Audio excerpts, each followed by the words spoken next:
오늘은 풍성한 또 가을을 맞이해서 열매 맺는 풍성한 가을이라는 제목을 가지고 여러분과 함께 말씀을 나누기 원합니다. 누군가 오늘 우리가 살고 있는 이 시대, 이 현대를 가르쳐 삼무의 시대라고 이야기했습니다. 세 가지가 없는 시대라는 말입니다. 첫째로는 무책임한 세대고, 둘째로는 무관심한 세대고, 세 번째는 무감각한 세대라는 것입니다. 이런 것을 볼 때 사람들이 참 무책임하게 죄를 짓는, 무책임하게 또한 어떤 행동을 하는 모습들을 보게 됩니다. 여러분은 어떻습니까? 또 가정에서 또 직장에서 참 무책임하게 어떤 일들을 벌여지는 모습을 볼 때 안타까운 마음이 이루 말할 수 없을 것입니다. 세상 사람들은 또한 마약 중독으로 인해서 참 무책임한 일들을 하게 되고 또 이런 것이 어떤 삶의 목적과 의미를 잃어가는 그런 현대인들의 모습을 보게 됩니다. 할리우드의 유명한 영화 배우들이 참 그렇게 많은 돈을 버는데도 마약과 알코올 중독자들이 많다고 합니다.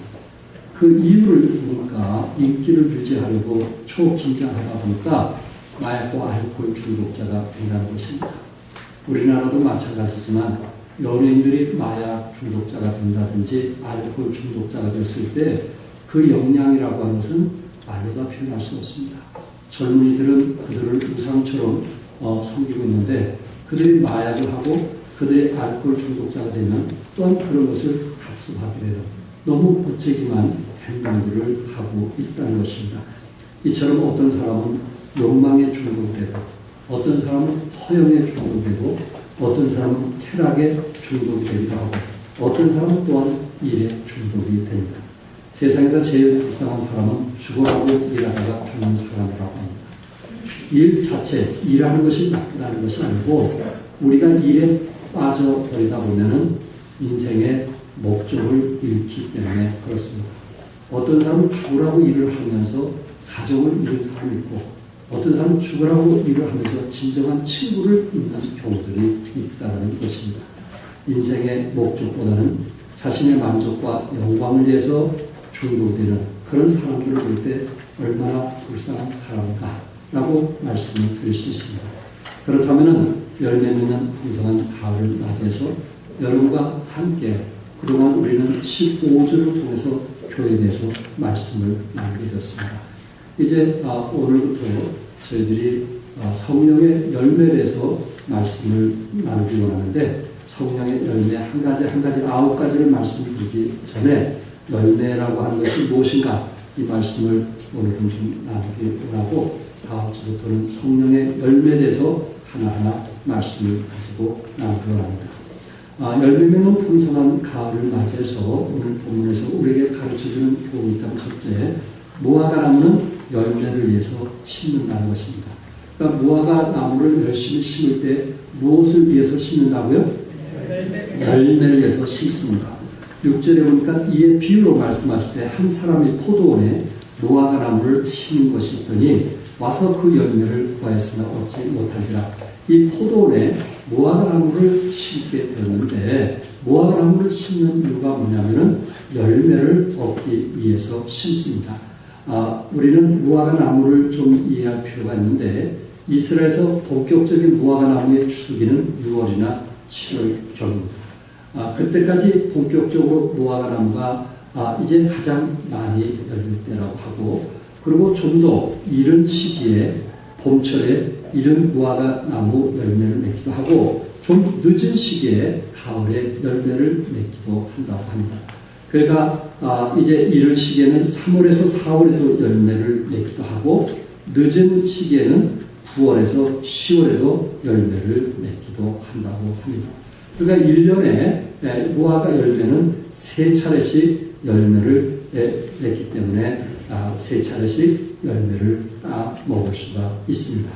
근데 오늘 본문의 비유로 말씀을 하면서 이제 무화과 나무를 심은 것이 있더니 와서 그 열매를 구하였으나 이렇게 말씀하고 있어요.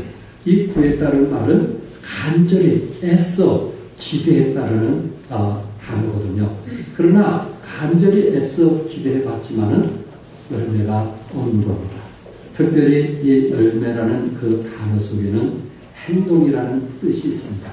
여러분, 우리가 사과하면은 시다라는 생각을 가질 수 있고, 배라고 하면은 그 단맛, 이런 것을 생각했을 때, 배, 사과 할 때 여러분들이 어떤 연상되는 것이 있을 것입니다.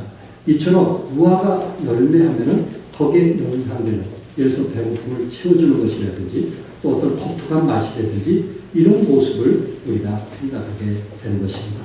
그 단어 속에서 참 우리가 그리스도 안에서 아버지는 아버지다운 그런 모습이 드러나야 되거든요. 자식들이 우리 아버지예요 할 때 그 아버지의 그 어떤 행동 속에서 전해지는, 마음에 담겨지는 어떤 사랑이 있더란 말이에요. 어머니 하면 그 어머니라는 단어 속에서 우리 어머니 나를 위해서 참 모든 것을 희생하는 그런 것이 담겨지는 행동의 모습이 있다는 것입니다. 그렇다면 교회 집사님이라고 했을 때 집사님은 어떤 모습을 보여줘야 될까? 이게 열매거든요. 구역장님 하면 어떤 열매를 보여줄 것인가? 그게 열매거든요. 그래서 여러분, 내가 그리스도 안에 살면서 하나님께서 우리를 참 좋은 포도에 우리를 심게 되었을 때는 무엇을 맺기 위한 것이라고요? 열매를 맺기 위한 것이다. 우리는 그런 모습이 좀 나타내고 전해져야 할 책임이 있다는 말씀입니다. 예수님도 요한복음 15장 5절에 나는 포도나무요 너희는 가지니 저가 내 안에 내가 저 안에 있으면 이 사람은 과실을 많이 맺나니 나를 떠나서 너희가 아무것도 할 수 없으리라. 너희는 뭐라고 했어요? 가지니라. 그러니까 가지는 어디에 떨어지면 죽을까요? 포도나무에 붙어있지 않으면 가지는 죽게 돼 있어요. 그러나 포도나무에 붙어있으면 반드시 가지에는 뭐가 맺혀지죠? 열매를 맺게 돼 있습니다. 요한복음 15장 16절을 우리 한번 같이 읽어볼까요? 다 같이 시작. 너희가 나를 택한 것이 아니요 내가 너희를 택하였으니 인 너희로 가서 과실을 맺게 하고 또 너희 과실을 항상 깊게 하여 내 이름으로 아버지께 무엇을 구하든지 다 받게 하려 하느니라. 내가 주님을 택한 것이 아니고 이미 2000년 전에 주님께서 여러분과 나를 구원하기 위해서 이 땅에 오셨고 여러분과 나를 구원하기 위해서 이제 십자가에서 온 피를 쏟으신 것을 우리는 믿고 있습니다. 결국 여러분들을 하나님의 자녀로 인쳐주시고 천국의 시민권을 얻도록 하기 위해서 예수님이 여러분과 나를 택하셨거든요. 그래서 우리 주님은 너희가 나를 택한 것이 아니고 내가 너희를 택하여 세웠다. 여러분과 나를 택하여 뭐 했다 그랬어요? 세웠어요. 여러분과 나를 세운 이유는 무엇일까요? 뭘까요? 뭐를 맺게 한 거예요? 열매를 맺게 한 거예요. 우리 주님께서 우리를 택하여 세운 것은 열매를 맺게 한 거예요. 그래서 우리는 이런 풍성한 가을을 맞이해서 나는 모든 과일들은 하나님의 원리에서 열매를 맺고 있는데 나는 하나님이 택한 사람으로서 어떤 열매를 맺고 있는가라는 것을 한번 생각해 볼 필요가 있습니다. 그러면서 우리 주님께서 내 이름으로 아버지께 무엇을 구하든지 다 받게 하려 하니라. 이것이 하나님이 우리에게 주시고자 뭘까요? 열매예요. 하나님께 기도하는 사람, 하나님께 무릎을 꿇는 사람, 하나님께 구하는 사람, 하나님께 이 기도가 얼마나 소중한지 알고 하나님께 의뢰하는 사람은 하나님께서 우리에게 구하는 것을 다 받게 하리라. 이렇게 말씀했어요. 하나님께서는 우리 가정의 필요를 아시고 필요를 채워주시는 분이고 하나님께서는 우리 자녀의 필요를 아시고 우리의 기도를 응답하셔서 그 필요를 채워주시는 분인데 하나님이 우리를 택하신 것은 뭐를 맺게 한 것이라고요? 열매를 맺게 한 것이라. 그러므로 여러분과 내가 삶 속에 풍성한 열매를 맺을 수 있기를 바라고 또한 여러분들이 필요한 물질이 기도를 통해서 풍성하게 채워줄 수 있기를 바랍니다. 하나님이 우리를 택하신 것은 풍성한 삶을 살도록 택하신 것이지 우리에게 거림처럼 살도록 택한 것은 아니라는 것이죠. 무슨 말씀인지 아시겠죠? 그렇구나. 하나님이 우리를 더욱더 풍성하게 채워주시고 하나님께서 우리에게 유익을 주기 위해서 하나님이 우리를 부르셨다라고 하는 것을 성경은 말씀을 하고 있습니다. 예수님은 인생의 목적을 열매라고 말씀하고 있어요. 열매. 그리스도인들이 존재한 이유가 무엇일까요? 예수님이 여러분과 나를 먼저 택하시고 세워줬던 이유가 무엇일까요? 그것은 여러분과 내가 주님의 제자, 하나님의 자녀, 또한 이 땅에서 천국의 시민권을 가진 자로서 열매 맺도록 하기 위한 것입니다. 우리 안에 열매를 맺기 위한 것입니다. 특별히 물질적인 것은 하나님께서 우리에게 보너스로 주는 것이라면 우리 성경에서 열매 맺기 위해서 우리 주님께서 무화과나무를 심었다고 했을 때 그 열매라고 하는 그 단어 속에는 항상 두 가지의 측면에서 우리에게 말씀하고 있어요. 성경에서 말하는 열매가 무엇일까? 첫째는 생명의 열매. 여러분과 내가 예수님을 개인의 구세주로 영접하면 우리 안에 생명이 있음을 믿습니다. 우리는 영원히 사는 생명이 우리 안에 있음을 믿습니다. 그렇기 때문에 예수 믿고 구원받은 사람은 거듭나기 때문에 우리 안에 영원한 생명은 없기 때문에 우리는 천국에서 영생 복락을 누릴 수 있는 그런 시민권을 가진 하나님의 자녀인 것을 믿습니다. 그래서 여러분 우리가 예수 믿으면 우리 성경에서 말하는 열매 중에 첫째 무슨 열매라고요? 생명의 열매입니다. 그래서 하나님의 자녀되는 기쁨이 있고 그리고 우리가 천국의 시민권이라는 확신이 있고 그리고 우리가 인정 후에도 죽음을 두려워하지 않는 그런 거듭난 확신이 있는 것은 우리는 천국에서 영생 복락을 누리기 때문에 그렇습니다. 그렇기 때문에 성도 여러분 내가 우리 안에 생명이 있으면 이 특징이 뭐냐면 생명이 있으면 생명을 낳는다는 거예요. 여러분 부부가 결혼하면 반드시 그 안에 하나님께서 무슨 열매를 주시죠? 자녀의 열매를 주시는 거예요. 이처럼 반드시 우리 안에 생명이 있으면 생명을 낳게 돼 있어요. 하나님께서 우리에게 요구하는 것 중에 어떤 것을 요구할까? 그것은 생명의 열매를 요구합니다. 여러분과 나를 통해서 어떤 영혼이 구원받았을까? 여러분과 나를 통해서 어떤 영혼이 새 생명을 얻었냐? 우리 하나님이 그것을 우리에게 요구하고 있는 것입니다. 우리 하나님께서 얼마나 돈을 많이 벌었는가? 이 땅에서 얼마나 잘 살았는가? 집이 몇 층에서 몇 평에서 살고 있는가? 우리 하나님은 그거를 요구하는 것이 아니고 열매를 요구하고 있습니다.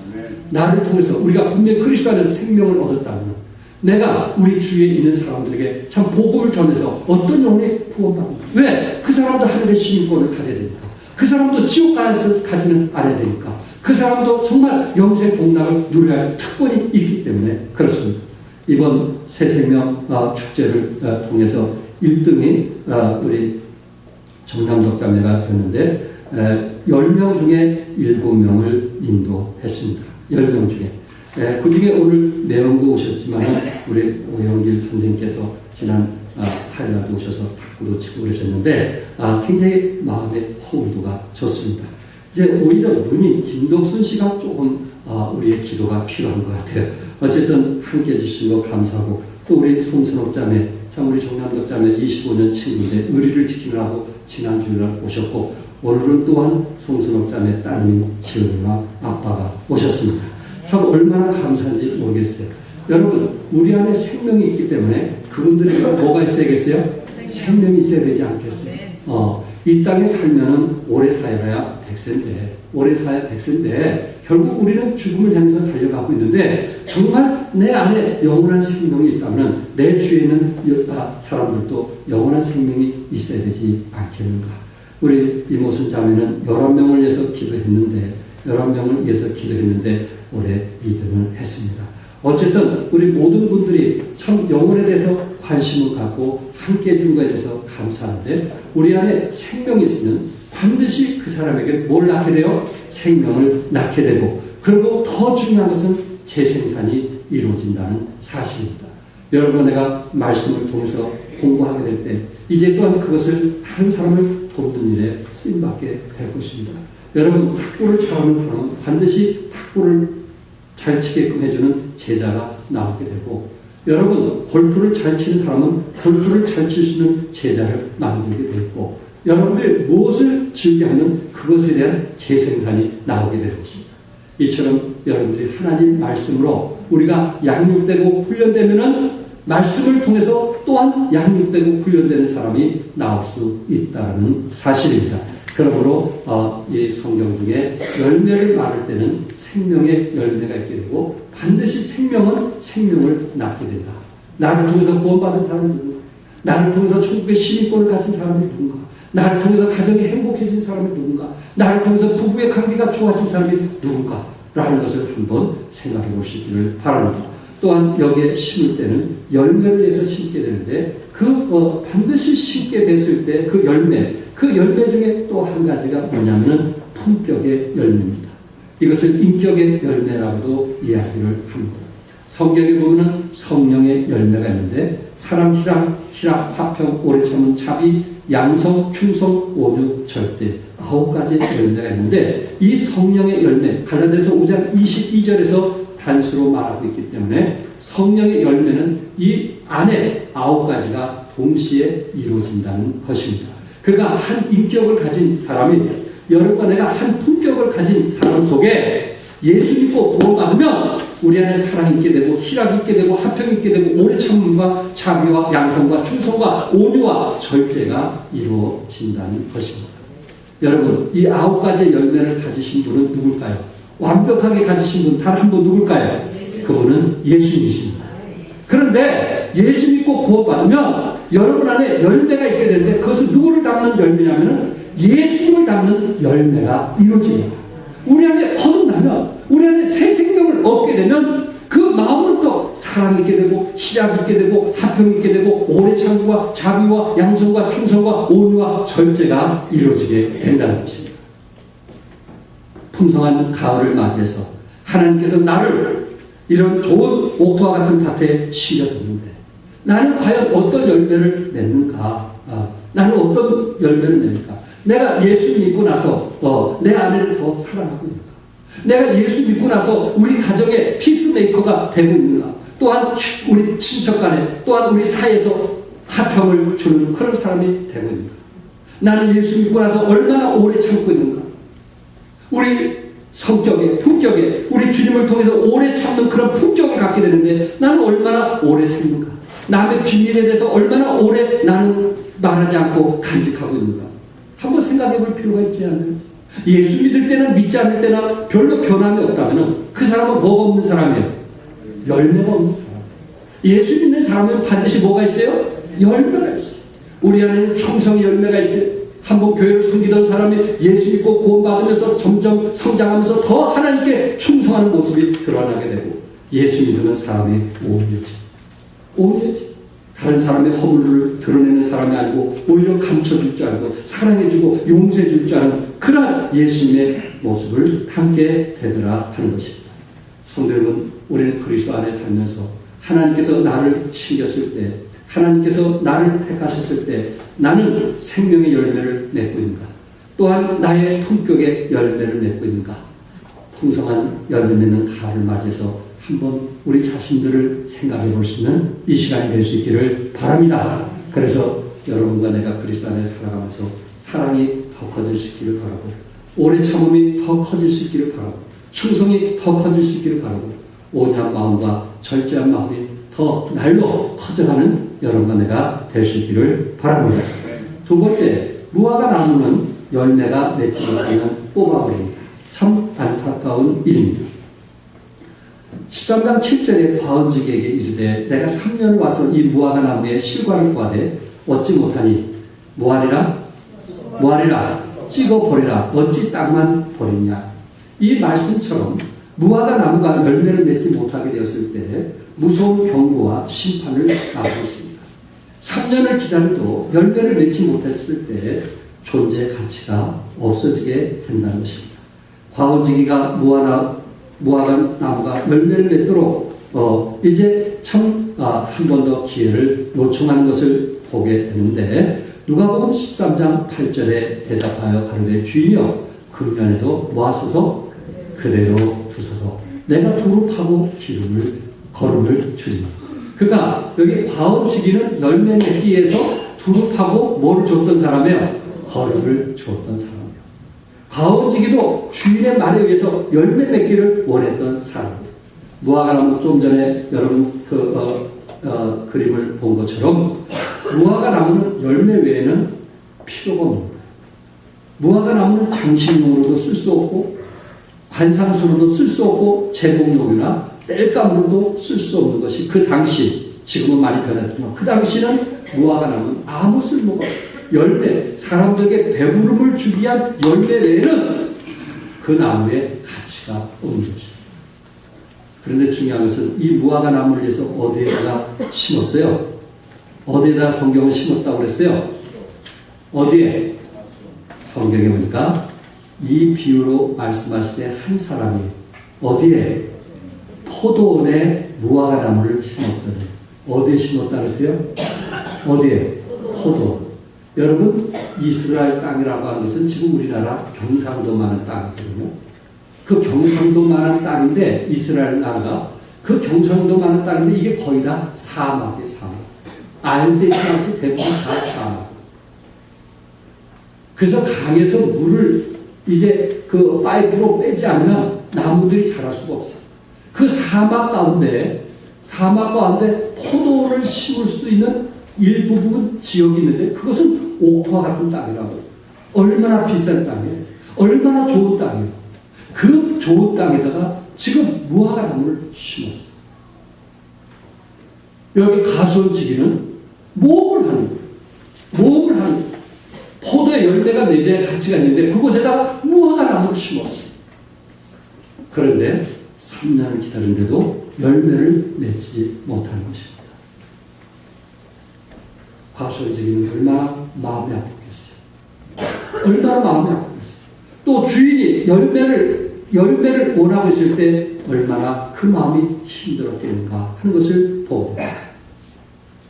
좋은 땅을 선택하여 거기에 포도나무를 심고 또 거기에 무화과 나무를 심었다면 거기서 제대로 된 열매를 맺어야 할 것입니다. 우리들은 하나님이 택하셨어요. 우리들은 하나님이 세우셨어요. 무엇을 맺도록 하기 위해서? 열매를 맺도록 하기 위해서.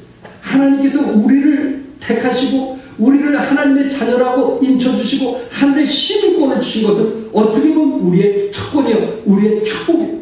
하나님께서 우리에게 주신 큰 특권이라. 여러분, 특권을 얻은 자에게는 뭐가 있는지 아시죠? 책임이 있어요.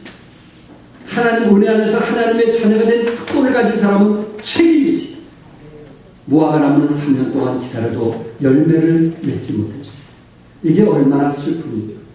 얼마나 슬픈 일이에요.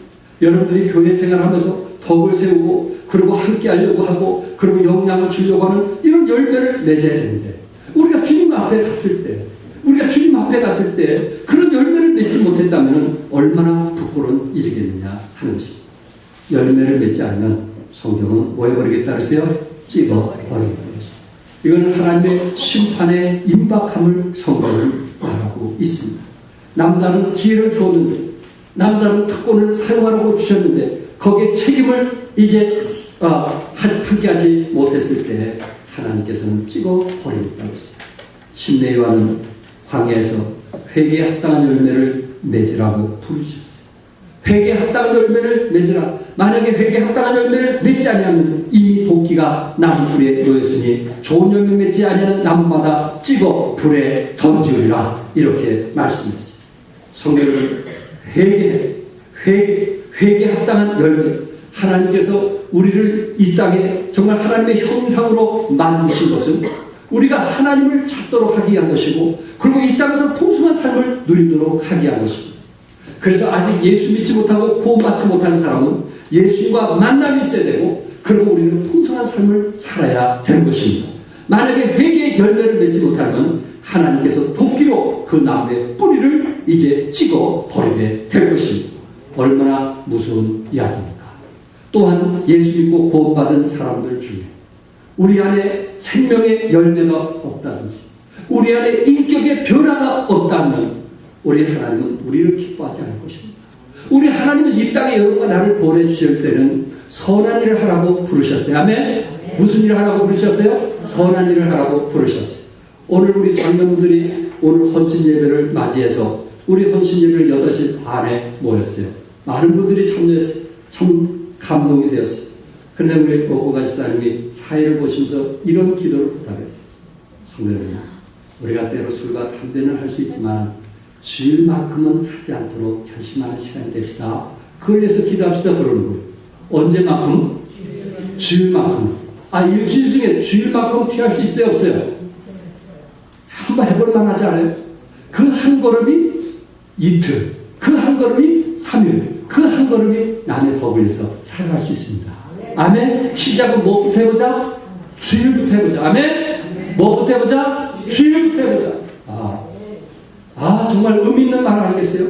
여러분, 내가 그리스도 안에 살면서 정말 합당한 열매를 맺어서 우리 가정에 기쁨을 줄 수 있기를 바라고, 그리고 이제 우리 자녀들에게 유익을 줄 수 있는 여러분과 내가 될 수 있기를 바랍니다. 무화과 열매는 반드시 뭐를 맺어야 돼요? 열매를 맺어야만 되는 것입니다. 열매를 맺지 않으면 그것은 찍어 버리는 것입니다. 적어도 여러분과 내가 그리스도 안에 살면서 정말 주의를 지키는, 그리고 여러분과 내가 정말 잃어버린 영혼들을, 지옥을 향해서 달려가는 그 영혼들을 구려하는, 또한 그들을 양육하는, 그래서 하나님이 원하시는 열매들이 이루어질 수 있기를 바랍니다. 삼성은 우리나라의 대표적인 기업입니다. 삼성 용어가 있는데 보잉 747이라고 스스로를 얘기합니다.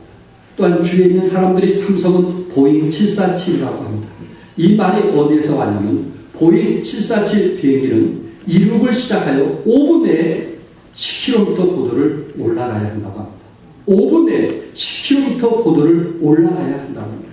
만약에 5분 내에 10km를 올라가지 못하면 그 비행기는 추락을 한다고 합니다. 그래서 삼성은 보잉 747이다. 그만큼 삼성은 빠른 시간 내에 성장했다는 말로서 표현된 것입니다. 여러분과 내가 예수 믿고 구원받은 후에 3년 안에 변화가 일어나야지, 이 3년 안에 우리가 변화가 일어나지 못하면 그것이 고질병으로 계속 남게 될 것입니다. 3년 안에 변화가 일어나지 못하고 3년 안에 성장하지 못하면 이것이 고질병으로 계속 평생 가지고 살게 될 것입니다. 결국 하나님은 찍어서 버리는 그런 아픔을 여러분들이 겪게 될 것입니다. 고대 시대에는 대부분의 항구들이 수심이 낮아서 평상시 큰 배들이 항구에 접안할 수가 없었다고 합니다. 그래서 수심이 깊어지는 밀물대 조리의 힘을 빌려서 항구로 들어갔다고 합니다. 밀물대가 아닌 경우 배들은 항구 근처에서 밀물대를 기다리다가 그 낮은 수위가 밀물로 인해서 높아질 때 비로소 항구로 들어올 수 있다고 합니다. 이것을 가지고 라틴어로 오포르투라는 단어를 썼어요. 오포르투. 그들은 밀물대 항구에 들어가려고 그 순간을 기다립니다. 그래서 그 밀물대를 기다리지 못하면 많은 시간을 또한 기다려야만 되는 그런 상황이기 때문에 그렇습니다. 오포르투라는 말에서 영어에 어포투너티라는 단어가 나왔어요. 어포투너티. 이 말은 기회라는 말로 사용하고 있습니다. 그런데 이 단어를 쪼개보면은 항구 쪽으로 향해 있는 그런 단어로 사용되어지는 말입니다. 기회. 성도 여러분, 여러분과 내가 성장할 수 있는 기회는 항상 주어지는 것이 아닙니다. 하나님 말씀을 들을 때, 감동이 올 때 여러분 빨리 하나님께 반응을 보십시오. 그때가 성장할 때고 변할 때입니다. 영국의 문어 셰익스피어는 이런 배경하에서 기회에 대하여 이런 글을 남겼습니다. 인간 사회는 간만이 있나니 만조를 타면 행운에 이르거니와 놓치는 삶의 그 모든 항해가 얕은 곳에 불행에 매게 된다. 그러한 만조에 우리는 지금 떠 있나니 물때가 맞을 때 흐름을 타야 하거니와 그렇지 못하면 우리의 모험은 실패한다. 여러분, 사람이 살아가면서 항상 기회가 있는 거 아시죠? 그 기회를 놓치면 우리는 성공할 수가 없어요. 저희 어르신들이 사람이 살면서 꼭 3번 기회가 있다고 합니다. 잘 살 수 있는 3번 기회가 있다고 합니다. 그 기회를 놓치면, 그 기회를 방탕하게 사용해버리면 더 이상 그 기회는 찾아오지 않는다. 우리 성경은 무화과나무가 열매를 맺을 수 있도록 3년을 기다렸어요. 우리는 그때 열매를 맺어야만 됩니다. 그 열매를 맺지 않을 때 성경은 찍어버리겠다고 했습니다. 여러분, 예수님의 제자, 12제자 아시죠? 12제자들이 모두 다 정말 그들이 성령이 마실 때 성령 충만함을 받게 되었고 위대한 사역을 했던 것을 보게 됩니다. 베드로는 하루에 설교하면서 5,000명이 구원받는 놀라운 역사가 일어난 것을 우리는 보았습니다. 그런데 끝까지 가룟 유다는 어떻게 했어요? 돈에 관심을 가진 가룟 유다. 자나깨나 돈 거기에서 벗어나지 못한 가룟 유다는 결국은 예수님을 30냥에 팔게 되고 그것이 너무나 괴로워서 자살하고 말지 않았나요? 열매 맺지 않을 때 찍어버리는 슬픔을 당하지 않았나요? 성도 여러분, 우리는 그리스도 안에서 3년 안에 족을 봅시다. 못 맺기 위해서 열매 가정이 평화롭습니다. 열매 맺으면 정말 사회생활에 원만해집니다. 그리고 주위에 좋은 친구들이 많게 됩니다. 그리고 하나님께서 기도한 것을 풍성하게 채워주는 역사가 있게 되는 것입니다. 끝으로 무화과 나무의 열매를 해서 과언지기는 기회를 달라고 했습니다. 그럼 3년이 지났는데 목사님 나 열매를 아직 맺지 못했는데 그럼 어떻게 해요? 찍어버릴까요? 어떻게 하면 좋겠어요? 어떻게 하면 좋겠어요? 근데 이게 과언지기. 이분은 바로 이 실제적으로 무화과 나무를 땅에 가지고 심는 분은 하나님이라면 이 과언지기는 예수이십니다.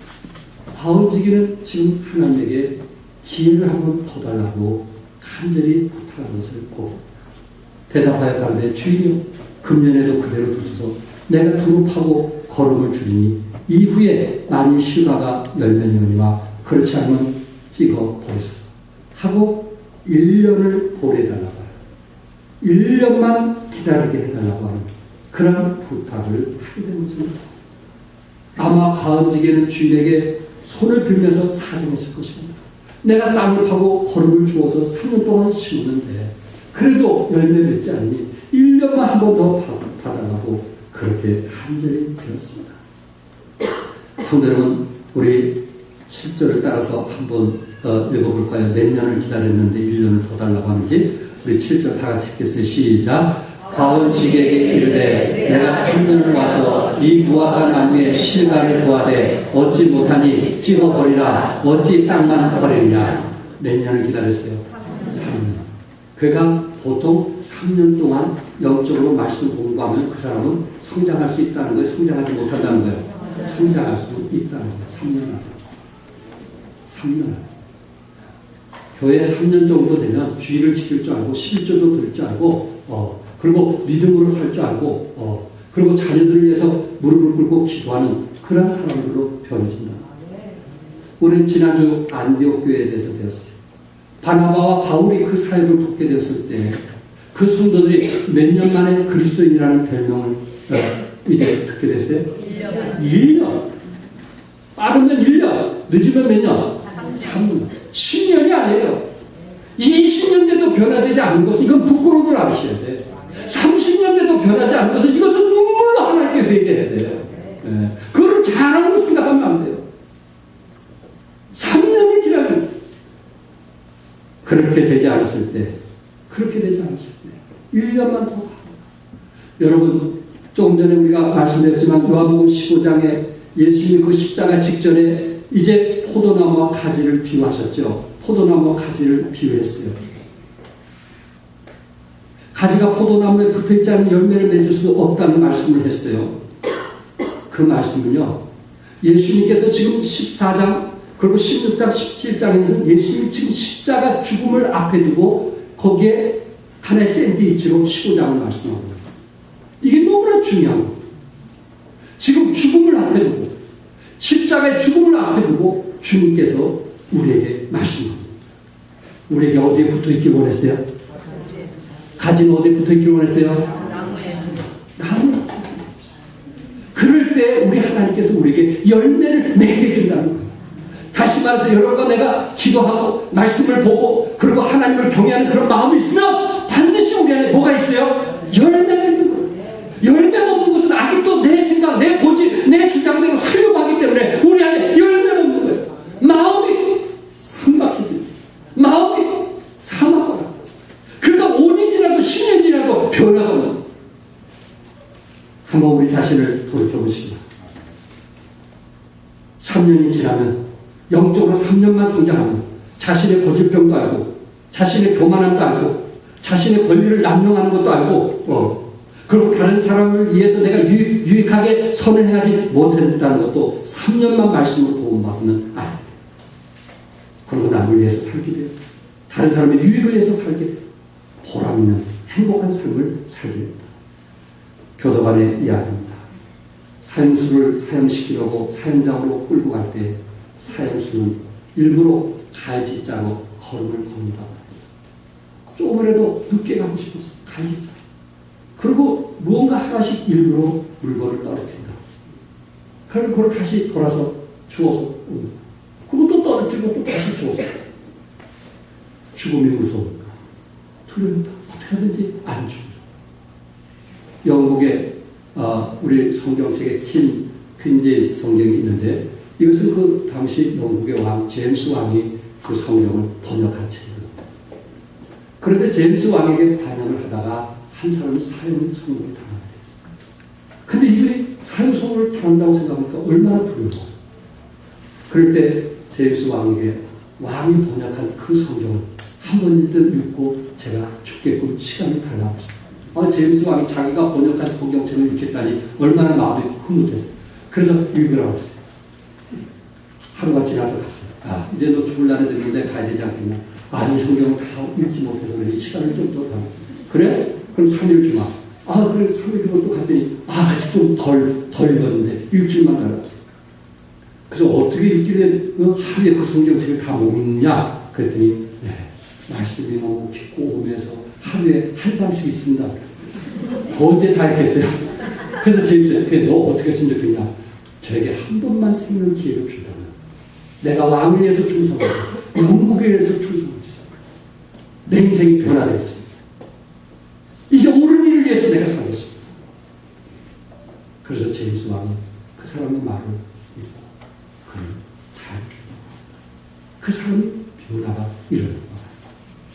여러분, 우리는 어떻게 보면 죽음 앞에 있지 않아요. 우리는 내일 일을 자랑할 수 없는 그런 사람 아닌가.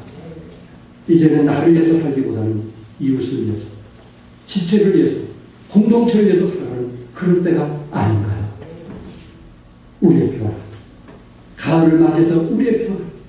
이것이 어느 때보다도 필요할 때가 아닌가요? 저는 열매 맺는 사람의 한 분에 대해서 소개하고 이제 마치려고 합니다.